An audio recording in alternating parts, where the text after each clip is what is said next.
Panitia rapat anggota tahunan Koperasi Kuala Puntian Sejahtera membantah adanya praktek kecurangan dalam RAT perdana tersebut.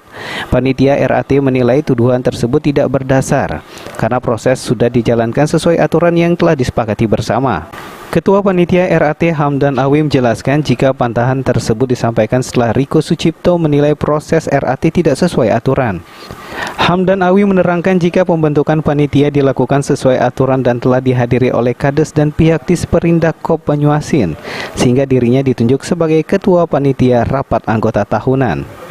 Panitia tanggal 1, 5, dan 19 Mei 2021 itu adanya musyawarah yang dihadiri Kades, Kabid Koperasi, dan terbentuklah 5 orang saya selaku panitia.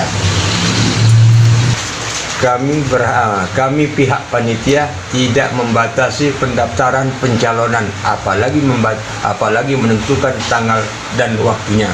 Bahkan kami sudah terbuka dalam pelaksanaan dan peserta yang hadir yang mewakili anggota koperasi